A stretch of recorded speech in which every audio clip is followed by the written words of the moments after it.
Ndugu wa Tanzania, nawasalimu kwa jina la Jamhuri ya Muungano wa Tanzania. Kazi na utu. Naitwa Luteni Kanali Sylvester Morris Mangule, Mkurugenzi wa Habari na Uhusiano wa Jeshi la Ulinzi la Wananchi wa Tanzania. Ndugu wananchi, Jeshi la Ulinzi la Wananchi wa Tanzania linawajulisha wananchi kwamba hali ya mipaka ya nchi na usalama nchini ni shwari.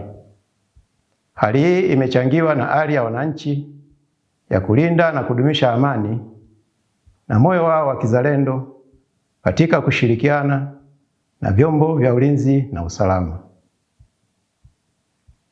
Utulivu na amani uliopo nchini umewezesha wananchi kuendelea na shughuli zao za ujenzi wa taifa.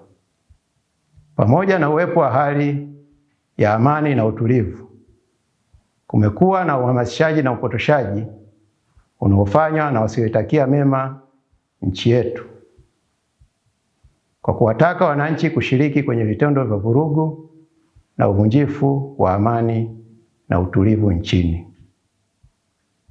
Watu hao wanafanya uhamasishaji na upotoshaji huo kwa kulichafua jeshi kwamba litahusika kuwalinda wafanya vurugu na ghasia hizo. Vitendo hivyo vinaweza kusababisha madhara kwa washiriki na wananchi wengine: uharibifu wa mali, kuvuruga shughuli za wananchi za kila siku, na hatimaye kuharibu uchumi wa nchi. Ndugu wa Tanzania, jeshi linawasihi wananchi kupuuza wito wowote unaohamasisha kushiriki katika vurugu za aina yoyote. Pia linawataka kutoshiriki katika vurugu na uvunjifu wa amani, bali waendelee na shughuli zao za kila siku za ujenzi wa taifa bila hofu yoyote. Jeshi halitasita kuchukua hatua stahiki kwa watakaoshiriki katika vurugu na uvunjifu wa amani, kwani ibara ya 147 kifungu kidogo cha pili kwenye mabano ya Katiba ya Jamhuri ya Muungano wa Tanzania ya mwaka 1977 pamoja na mambo mengine inalipatia jeshi jukumu la ulinzi na usalama wa nchi na wananchi wa Tanzania. Aidha, jeshi limepewa mamlaka kisheria kusaidia mamlaka za kiraia pale kunapotokea vurugu, ghasia na uvunjifu wa amani nchini kwa mujibu wa kifungu cha 22 cha Sheria ya Ulinzi wa Taifa sura ya 192. Ndugu wananchi, jeshi linaomba wananchi kutoa taarifa kwa viongozi wa vijiji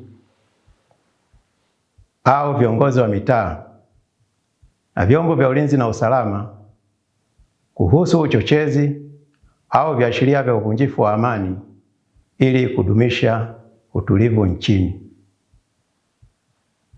Aidha, jeshi linawahakikishia wananchi kuwa litaendelea kutekeleza majukumu yake ya ulinzi wa nchi, ulinzi wa katiba, ulinzi wa mamlaka ya nchi, pamoja na kusaidia mamlaka za kiraia kwa weledi, utii, uaminifu na uhodari wa hali ya juu, na kwa kuzingatia viapo vyetu.